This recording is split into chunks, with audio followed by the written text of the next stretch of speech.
2026 world കപ്പിലേക്കുള്ള Argentine ടീമിനെ coach Lionel Scaloni പ്രഖ്യാപിച്ചിട്ടുണ്ട്. മാറ്റമൊന്നുമില്ലാതെ Lionel Messi തന്നെയാണ് ടീമിന്റെ ക്യാപ്റ്റൻ. ടീമിനെ മുന്നിൽ നിന്ന് നയിക്കുന്നത് ലയണൽ മെസ്സി തന്നെയാണ്. കമ്പയർ ചെയ്യുമ്പോൾ കഴിഞ്ഞ വേൾഡ് കപ്പുമായി കുറച്ച് താരങ്ങൾ ഈ വേൾഡ് കപ്പിലും കളിക്കുന്നുണ്ട്. കഴിഞ്ഞ വേൾഡ് കപ്പിൽ കളിച്ച 17ഓളം താരങ്ങൾ ഇത്തവണയും കളിക്കുന്നുണ്ട്. അതോടൊപ്പം കുറച്ച് പുതുമുഖങ്ങളും കഴിഞ്ഞ വേൾഡ് കപ്പിൽ നഷ്ടമായിട്ടുള്ള അവസാന നിമിഷം പരിക്ക് മൂലം നഷ്ടപ്പെട്ട ജിയോവാനി ലോസെൽസോ ഈ വേൾഡ് കപ്പിൽ ഒരു പ്രായശ്ചിത്തം എന്നോണം തിരിച്ചെത്തിയിട്ടുണ്ട്. മൊത്തത്തിൽ ടീമിനെ കമ്പയർ ചെയ്യുമ്പോൾ ഒരു ബാലൻസ്ഡ് ടീമാണ്. ഇവർക്ക് വലിയ ടീമെന്ന് പറയാനില്ല. മറ്റു യൂറോപ്യൻ സ്ക്വാഡ് സ്ക്വാഡ് ഡെപ്തുള്ള ഒരുപാട് ടീമുകൾ നോക്കുമ്പോൾ ഭയങ്കരമായ ടീമെന്നൊന്നും പറയാനില്ല. പക്ഷെ ഒരു ബാലൻസ്ഡ് ടീം തന്നെയാണ്. കഴിഞ്ഞ വേൾഡ് കപ്പും അർജന്റീന ഇങ്ങനെ തന്നെയാണ് വന്നിട്ടുള്ളത്. കിരീടം നേടിയതും ഈ ഒരു ടീം തന്നെയാണ്. ഓക്കെ, നമ്മൾ ആദ്യം ചെക്ക് ചെയ്യുന്നത് ഗോൾ കീപ്പേഴ്സ് പൊസിഷനിലുള്ള താരങ്ങളെയാണ്. ഗോൾ കീപ്പർ തീർച്ചയായിട്ടും എമിലിയാനോ മാർട്ടിനസ് ആണ്, കഴിഞ്ഞ വേൾഡ് കപ്പ് ഹീറോ. അദ്ദേഹത്തെ മാറ്റി ചിന്തിക്കാനുള്ള ഒരു ഓപ്ഷൻ അർജന്റീനയ്ക്കില്ല. അതോടൊപ്പം സർപ്രൈസിംഗ് ഗോൾ ആയിട്ടുള്ളത് യുവാൻ മുസോ ആണ്. മുസോ ഈ സീസണിൽ മികച്ച പ്രകടനമാണ് അത്ലറ്റിക്കോ മാഡ്രിഡിന് വേണ്ടിയിട്ട് നടത്തിയിട്ടുള്ളത്.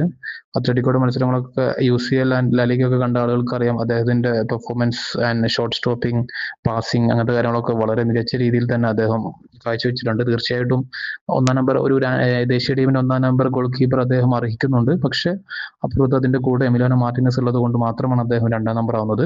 കൂടെ മറ്റൊരു ഗോൾ കീപ്പർ ജെറോണിമോ റൂളിയാണ്. അദ്ദേഹത്തിന് ഈ രണ്ട് താരങ്ങൾക്ക് ശേഷമേ അദ്ദേഹത്തിനുള്ള സാധ്യതകൾ കാണുന്നുള്ളൂ. പക്ഷെ ഗോൾ കീപ്പേഴ്സിൽ ഏറ്റവും നല്ല ഒരു ലൈനപ്പ് തന്നെ അർജന്റീനക്ക് കിട്ടിയിട്ടുണ്ട്. പിന്നെ വരുന്നത് ഡിഫൻഡേഴ്സ് സെക്ഷൻ ആണ്. ഡിഫൻഡേഴ്സിൽ തീർച്ചയായിട്ടും Cristian Romero, Lisandro Martinez, Nicolas Otamendi ഇവരിൽ നിന്ന് രണ്ട് താരങ്ങളായിരിക്കും ടൂമാൻ CBയിൽ കളിക്കാൻ സാധ്യതയുള്ളത്. അതിൽ ഞാൻ പ്രതീക്ഷ വെക്കുന്നത് Cristian Romero and Lisandro Martinez ആണ്. ഒരു പക്ഷേ എക്സ്പീരിയൻസ് അല്ലെങ്കിൽ ഏരിയൽ ബോളിനൊക്കെ പ്രാധാന്യം കൽപ്പിക്കുന്ന മാച്ചുകൾ വരികയാണെങ്കിൽ Nicholas Otamendi over Lisandro Martinez, അതായത് Cristian Romero and Nicholas Otamendi തന്നെ കാണാനുള്ള സാധ്യതകളുണ്ട്. പിന്നെ മറ്റൊരു സെന്റർ ബാക്ക് എന്ന് പറയുന്നത് ലിയാനോ ബലേഡി അല്ലെങ്കിൽ ഫെക്കുണ്ടോ മെദീന. ഇതിൽ ബലേഡിയുടെ ചാൻസ് എന്ന് പറയുന്നത് സെനേസി ഇല്ല. സെനേസിക്ക് പകരക്കാരനായിട്ടാണ് ബലേഡി വരുന്നത്. സെനേസി തീർച്ചയായിട്ടും ഡിഫൻഡിൽ സ്ഥാനം അർഹിച്ചിരുന്നു. പക്ഷെ സ്കലോനി കോൾ ചെയ്തില്ല. പിന്നെ വരുന്ന പൊസിഷൻസ് എന്ന് പറയുന്നത് ഫുൾ ബാക്ക് പൊസിഷൻ ആണ്.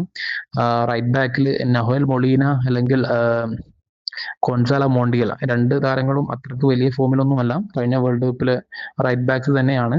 മൊളീന അത്ലറ്റിക്കോ മാഡ്രിഡിന് വേണ്ടി വലിയ പ്രകടനങ്ങളൊന്നും ഈ സീസണിൽ കാഴ്ചവെച്ചിട്ടില്ല.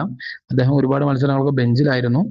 മോണ്ടിയലാണെങ്കിൽ ഇപ്പോൾ അർജന്റീന ലീഗിലാണ് കളിക്കുന്നത്. അതുകൊണ്ട് ഞാൻ പ്രതീക്ഷിക്കുന്നത് നൊയൽ മൊളീന തന്നെയായിരിക്കും ഫസ്റ്റ് ചോയ്സ് എന്നാണ്. പിന്നെ ലെഫ്റ്റ് ബാക്ക് പൊസിഷനിലേക്ക് വരികയാണെങ്കിൽ നിക്കോളാസ് ടഗ്ലിയാഫിക്കോ തന്നെയായിരിക്കും അവിടെ ചാൻസ്. അതിന്റെ കൂടെ വരുന്നത് ഫെക്കുണ്ടോ മെദീനയാണ്. മെദീനെ കമ്പയർ ചെയ്യുമ്പോൾ ടഗ്ലിയാഫിക്കോ കുറച്ച് എക്സ്പീരിയൻസ്ഡ് ആണ്. പക്ഷെ സ്പീഡി അല്ല എന്നുള്ളൊരു നെഗറ്റീവ് അദ്ദേഹത്തിനുണ്ട്. അദ്ദേഹത്തിന്റെ പഴയ സ്പീഡും കാര്യങ്ങളൊന്നും അടുത്ത മത്സരങ്ങളിലൊന്നും കണ്ടിട്ടില്ല. അപ്പോൾ അതൊരു വീക്ക് പോയിന്റ് തന്നെയാണ് അർജന്റീനയുടേത്. ഫുൾ ബാക്ക് പൊസിഷനിൽ ലെഫ്റ്റ് ബാക്ക് അർജന്റീന കുറച്ച് വീക്ക് ആയിട്ടുള്ളതാണ്.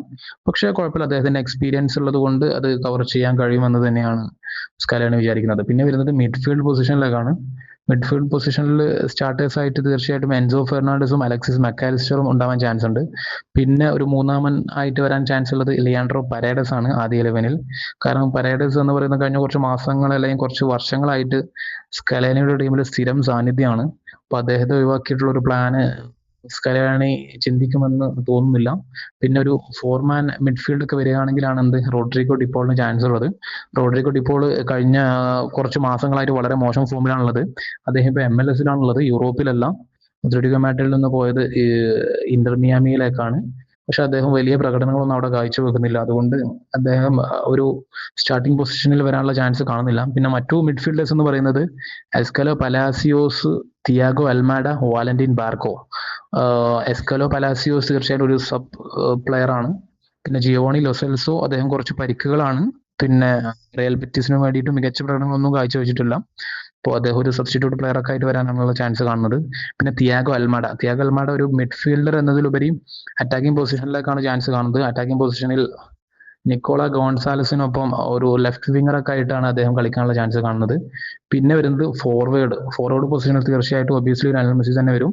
ഒരു ഫാൾസ് നയൻ പൊസിഷനിൽ മെസ്സിയോ അല്ലെങ്കിൽ ഒരു നാച്ചുറൽ റൈറ്റ് വിങ് ഫോർവേഡ് ആയിട്ടായിരിക്കും മെസ്സി സ്റ്റാർട്ട് ചെയ്യുക.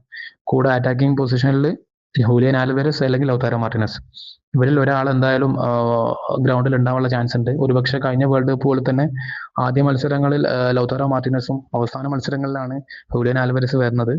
ഒരുപക്ഷെ ഈ പ്രാവശ്യം അത് വരാനുള്ള ചാൻസ് ആദ്യ മത്സരങ്ങളിൽ ഹൂലിയൻ ആൽവരസും സബ്സ്റ്റിറ്റ്യൂട്ട് പ്ലെയർ ആയിട്ട് ലൗതാരോ മാർട്ടിനസും വരാനുള്ള ചാൻസ് ആണ് കാണുന്നത്.